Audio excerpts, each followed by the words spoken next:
Psychotropic औषधियों के बारे में बताएंगे, अर्थात साइकोट्रॉपिक मेडिसिन के बारे में बताएंगे। तो पूरी जानकारी के लिए मेरा पूरा वीडियो लास्ट तक देखिए। चलिए शुरू करते हैं। ऐसी औषधि जिन पर व्यक्ति निर्भर हो जाता है वह व्यसन की श्रेणी में आती हैं।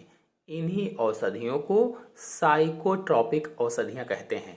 तो व्यसन का मतलब है लत लग जाना। व्यसन यानी लत लग जाना। और जब हम लगातार कुछ दवाओं को खाते रहते हैं तो उनकी हमें लत लग जाती है, आदत पड़ जाती है, और ऐसी दवाओं को ही साइकोट्रॉपिक औषधियाँ कहा जाता है।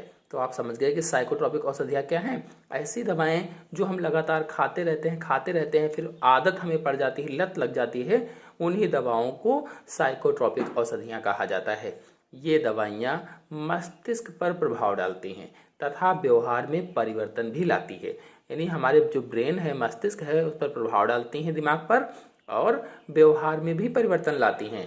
मस्तिष्क पर प्रभाव डालने के आधार पर ये कई प्रकार की हो सकती हैं। तो पहली है सामक या निद्रा कारक, अर्थात सेडेटिव ट्रैंक्विलाइजर।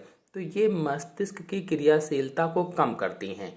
और निद्रा कारक औषधियाँ तनाव तथा बेचैनी को कम करके निद्रा लाती हैं।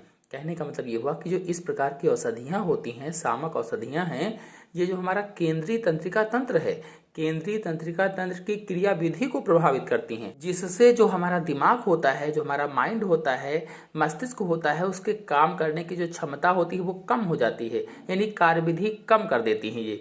जैसे इन औषधियों में कौन कौन सी औषधियाँ हैं, जैसे बेलियन है, बार्बिट्यूरेट्स हैं आदि। ये औषधियाँ सामक व निद्रा कारक होती हैं। फिर आते हैं दूसरी है उत्तेजक या स्टिमुलेंट्स। तो उत्तेजक वह दवाएं हैं जो तंत्रिका तंत्र को उत्तेजित करती हैं। इनमें से सबसे हल्की कैफीन है, जिसे चाय अथवा कॉफी, कोको तथा कोला पेय पदार्थों के रूप में लेते हैं। यानी जो उत्तेजक हैं, इस प्रकार की जो औषधियाँ हैं, उत्तेजना का कारण होती हैं। ये क्या करती हैं, हमारे शरीर में उत्तेजना पैदा करती हैं और मुख्य रूप से जो तंत्रिका तंत्र है इससे उत्तेजित करती हैं। यानी उत्तेजक जो दवाएं हैं, स्टिमुलेंट्स जो हैं, ये मुख्य रूप से तंत्रिका तंत्र को उत्तेजित करती हैं। जैसे कौन कौन से, जैसे कैफीन है जो कि चाय, कॉफ़ी, कोका कोला से मिलता है। कैफीन कहाँ से मिलता है, चाय, कॉफ़ी, कोका कोला से प्राप्त होता है, और ये क्या करता है, उत्तेजित करता है हमारे दिमाग को, हमारे तंत्रिका तंत्र को। फिर अगला है विभ्रमक। विभ्रमक को अंग्रेजी में हैलुसिनोजन कहा जाता है, हैलुसिनोजेंस। तो ये विचार एवं भावनाओं में बदलाव लाने वाली औषधियाँ हैं। क्या करती हैं, विचार और भावनाओं में बदलाव लाती हैं। इनका उपयोग करने वाले व्यक्ति इनके प्रभाव से ऐसी गलत धारणा बना लेते हैं जैसे कि वह ध्वनि को देख सकते हैं। LSD, मेस्कालाइन, सिलोसाइनिन तथा भांग के उत्पाद कौन कौन से होंगे, चरस, गांजा, हशीश आदि, ये सब क्या होते हैं, भांग के उत्पाद होते हैं। ये सभी विभ्रमक के उदाहरण है। भांग, चरस, गांजा का उपयोग भारत में बहुत ज़्यादा होता है।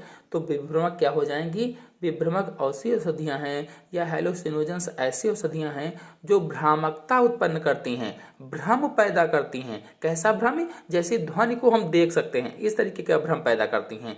और इनमें कौन कौन सी मैंने बताया, LSD है, मेस्कालाइन है, सिलोसाइनिन है आदि, ये सभी क्या हैं, विभ्रमक औषधियाँ होती हैं। फिर आते हैं चौथे पर ओपिएट्स। तो ओपिएट्स में क्या होता है कि ये दर्द, चिंता तथा तनाव को कम करती हैं। जो ओपिएट्स होती हैं दर्द, चिंता, तनाव आदि को कम कर देती हैं। ये रक्तचाप तथा श्वसन दर को भी कम करते हैं, रक्तचाप को भी कम करते हैं, श्वसन दर को भी कम करते हैं।